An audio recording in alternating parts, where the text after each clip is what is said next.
Good morning, everybody. You tuned into Crag Call. Once again, thank you very much for tuning in. First of all, before we get started, I want to give a couple of shout outs. Number one of my subscribers called Denise in Canada. Thank you very much for all your comments, and thank you for your kind comment on my last video. I've noticed a few people saying that their comments have been blocked, which is strange. But, you know, I suppose what that means is, in some way, you're on the right track, because they wouldn't be blocking you if you weren't, considering the fascist nature of these people. Also, the Tudor Times. Thank you for your views and thank you for your comments. And also, anybody else that's commented on the videos. Tom, I know that you've watched a few of these, so thank you very much. So then, where are we today? I mean, today is Tuesday, the 2nd of November. We've got a few things to talk about. The other day, in fact, first of all, has anybody heard of the Great Reset? And has anybody heard about Build Back Better? These slogans, these phrases that keep getting pushed around by the media and by, you know, politicians and such like. New normal. All of these things, they're buzzwords, aren't they? Buzz phrases that they just get chucked around to the point where they become popular culture.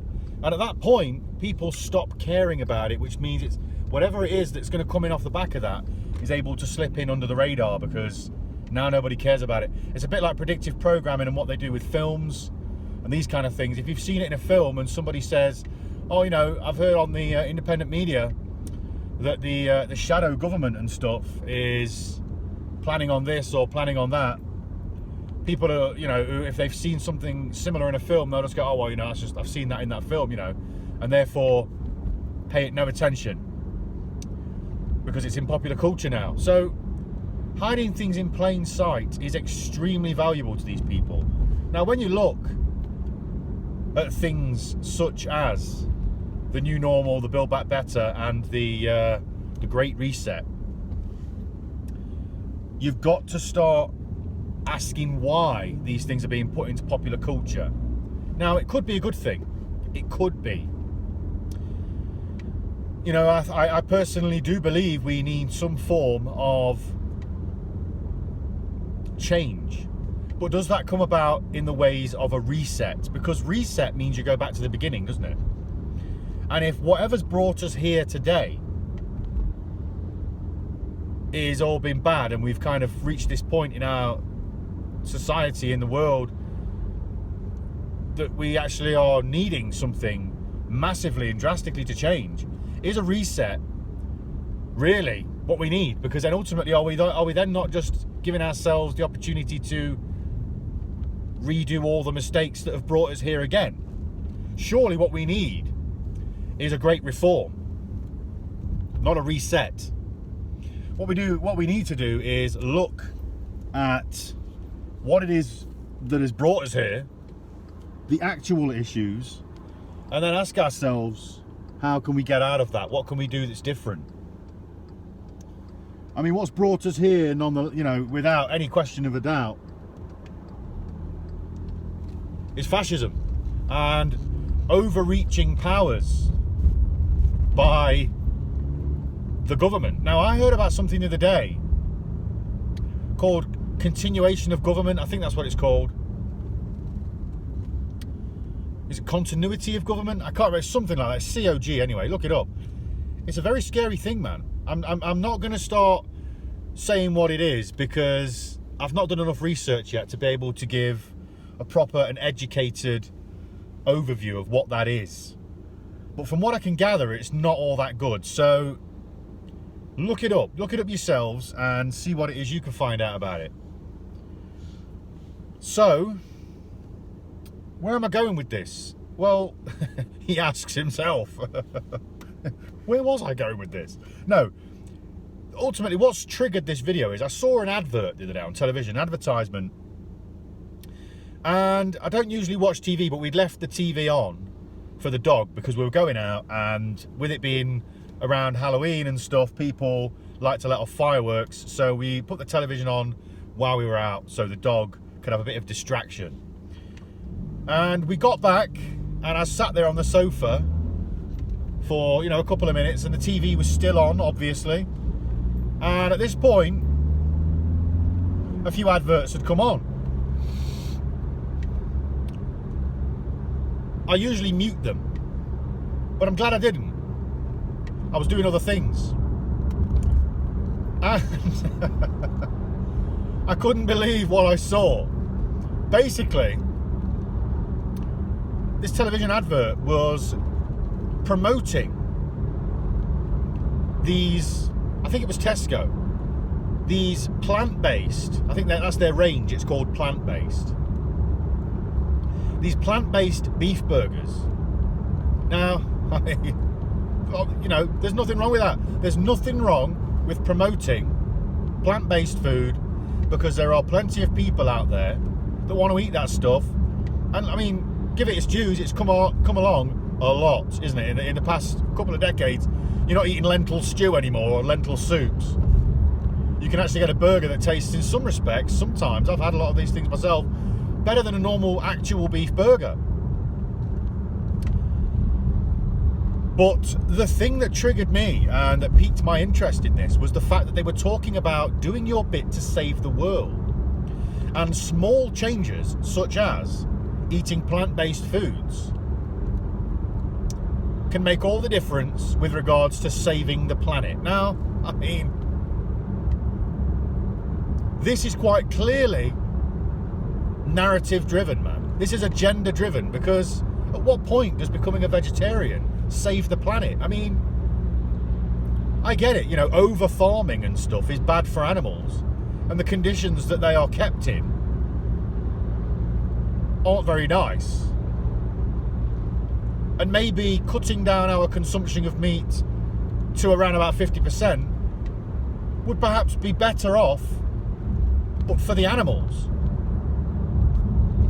Fishing especially should be cut down to at least 50%, because the oceans are in dire fucking straits. So I do believe in some of this, but saving the planet, and you see, I just don't get that connection, because they're talking about pollution, they're talking about climate change, they're talking about all of these things. Now, I know people will say at this point, yeah, well, cows, when they fart, the gases and stuff, creates CO2, which adds to the CO2 emissions. And I mean, there are lots of people that say that, and I think maybe at some point it might even be proven. But how much of that is actually creating a fucking hole in the ozone layer? I mean, come on. Anyway, so surely eating them would be the better choice at that point then, yeah? When all jokes aside, where this connects to is the Great Reset, though. And this is why I find it worrying, and I find it to be agenda-driven, because if you watch anything to do, like any of these trailers that they put out, these promotional videos that they put out with regards to the Great Reset, which is something by the World Economic Forum, or at least it's backed by them or supported by them, it's to do with the World Economic Forum anyway, which should make you think, well, there's something agenda-driven here, because these groups are agenda-driven. It's all part of the big fucking scheme and the big game. It's all connected to the other stuff that I've spoken about in my other videos. But who is it that's promoting this? Who is it? Who's the spearhead, the poster boy, or should I say poster boys of this Great Reset? Well, you've got a guy called Klaus Schwab and Prince Charles. Now, I don't know much about Klaus Schwab, but with Prince Charles, I know that he's been involved in, you know, planetary missions and stuff for a very long time, and conserving and preserving forestry and stuff like this, which I 100% agree with. 100% I agree with that. And that's why this is so difficult to talk about, because you can't help but agree with some of it. But at the same time, the same people that are promoting this message of saving the world, these are the very same people that have put it in this position in the first place. And not only that, or at least the groups and conglomerates and stuff that they're part of, but not only that, these same people are part of the global elites, you know, the global financial elites that are tyrannically taking over the world. Now, ultimately, what you've got is... Oh, there's been an accident there. Maybe he was making a YouTube video. Oh, no, it looked like a bad one. But anyway, you've got these global elites that are taking over the world. You know, these financial global elites. But not only that, the royal families of the world, man. Some of the stuff that connects these people to sinister, you know, lots of sinister things, it's incredible. Once you look into it, once you start looking into it, the royal families are at the top. Not at the very top, but they are there at the top in the capstone of all this global tyranny. I mean, let's face it, you've just got to look at it, haven't you? What kind of person is bred to believe that they are superior to the rest of us? I mean, and that we are basically their commodity. We are their cattle. We are their cash cow. We are their loyal servants, apparently. Not so loyal anymore. Nonetheless, they like to see us as their servants. Now, and they would probably prefer us to be a little more loyal. But times change. Good. But this is why it makes me feel a little bit worried, because these people, these very same people, are the ones that are crying out for a world reset. Now, you've got to look at that. Why would these people want a reset, first and foremost? Well, probably because the world is not necessarily, and when I say the world, I mean us, we're not towing the line anymore, are we? We're not towing the bloody line.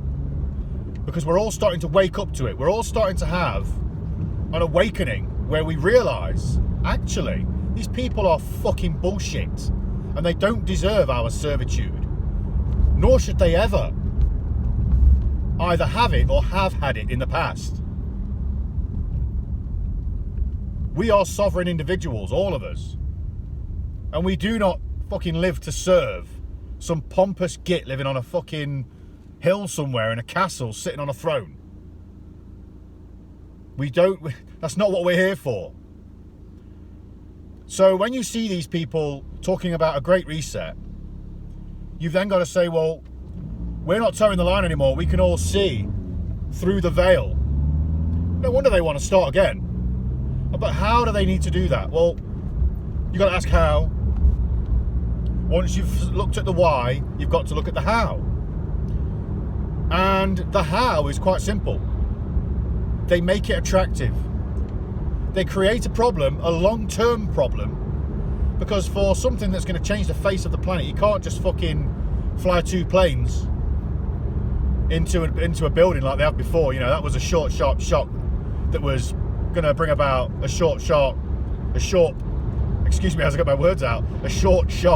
reactionary response for a quick fix, i.e. 20 years of war. And whatever else it was they were doing over there. But this thing is changing the face of the planet forever. So this needs to have a jolly good build-up now, doesn't it? And it's got to seem like something that we have to do. If you've looked at the agendas the narrative surrounding all of this, again, it's like everything else. There is just as much evidence out there pertaining to the fact that global warming is a natural cycle. You look at the ice cores and the evidence surrounding those. The ice cores tell you that there has been many occasions in the past, at regular intervals, and usually repeating patterns of intervals, that basically say the world, the planet, heats up and cools down on its own due to its own fucking cycle of CO2 emissions and stuff. Now, yes, I'm not disputing the fact that we may have sped things up slightly. I'm not disputing the fact that the fucking Industrial Revolution didn't bring about tons and tons of pollution. But you see, that's where I say the same people have fucking created this problem, and yet they're not doing anything about it other than telling us it's our fault for driving around in cars that use petrol. It's our fault for flying around in planes that use petrol or whatever it is they fucking use. Aviation fuel. You know, it's our fault for burning coal in our fires. But you see, these have been the sources of energy that have been readily available to us. These have been the energy sources that have been offered to us. So what else are we supposed to fucking use? When they give you a car that runs on fuel, are you not going to have one? Are you going to say, well, no, I won't have a car so I can get to work? I'm sure that people would rather have renewable energy that was free. It means they don't have to put fucking fuel in their car anymore. They're not going to be charged for it, are they? Green energy tends to be free energy, because green means naturally produced, okay? Or at the very least, it's a form of technology that is self-perpetuating in its generation of its energy. So, at this point, are you telling me that people wouldn't want that? Because it's going to save them an awful lot of fucking money. The only problem with that is, if it saves the people money, it doesn't make any money for those people that are selling the bugger. And this is the problem. You've got these people sat at the top of their little fucking trees, self-righteous bastards, looking down on us, saying that we're worthless, charging us fucking taxes through the wazoo on everything that we buy, and fuel and stuff being one of the most taxed things. And then they blame you for using it, even though they fucking spent hundreds of years making money off this stuff and putting themselves in positions of power and wealth over the rest of us, whilst ruining the fucking planet in the process. And when it comes to it, they say, now it's your fault and you've got to start fucking doing this and that and stop eating meat. I'm sorry, but why on earth are these people being allowed to do this? Why on earth are they being allowed to guilt trip, which seems to be a common fucking tactic, doesn't it, of these people? Such as the situation going on in the world right now. They like to guilt trip people, don't they, into thinking that it's their fault to keep them under the fucking boot of fascism. To keep them under the fucking boot of their oppressor, their abuser. I'm not telling you now, I've said this before in the past. We're living in an abusive relationship. And to ask our abuser for the solution to our problems is tantamount to raving lunacy. In what world do we fucking think that the person that is abusing us is actually going to give us a positive solution out of this? Tell me I'm wrong. It's stupid. So what we need to do is actually fucking call for these people to take responsibility, because that's what needs to happen. While these people have been getting fat on ruining the planet, making money and putting themselves in positions of power and wealth above the rest of us, they've been allowing us to think that it's all our fault, and whatever's happening to the planet, it's our fucking fault, and we need to do changes to actually fucking save the world. When really what they need to do is stop making so much fucking profit and stop being so greedy, and actually do something that's going to save the planet themselves, which is actually make things that fucking are renewable. Make things that are 100% recycled. It makes me sick. You see these fucking... These meals that you can buy that are vegetarian and vegan in the supermarket. They're supposed to be environmentally friendly, but they come in a non-recyclable fucking tub. Oh yeah, and guess what? These meals cost an arm and a leg. So they're making tons of money, making you think that you're fucking doing the right thing by being virtuous enough to give up meat. And at the same time, not even fucking packaging their stuff in a renewable carton, in an environmentally friendly packet. You know, proving their own fucking motives to be profit driven and not actually about saving the fucking planet. But as the cycle continues, we continue to fucking feel guilty, don't we? And ask our abusers for help. And believe our abusers when they tell us it's our fucking fault and we'd be nothing without them. Well, I'm going to have to call bollocks. I'm going to have to call fucking bollocks on it, and I'm going to have to say now is the time when we demand for these people to take responsibility, and we demand for these people to actually fucking do something worthwhile, as opposed to fucking blaming us and making us feel like it's our fault, and making us feel as though, with these fucking trendy videos, making us feel as though a great reset is the way out of all of this. No. Maybe a great reset for them. What they need to do is fucking take stock of their own actions and see how their actions have added to the fucking planet's destruction. And ask themselves, why did they put us in a position in the first place where we rely on all of these things that have killed the fucking planet? Quite clearly because of profit. And why then they feel as though they've got the right to blame us for it. It's disgusting. And on that note, I'm going to wish love and peace to all things everywhere. This is Crackcore signing off. Peace.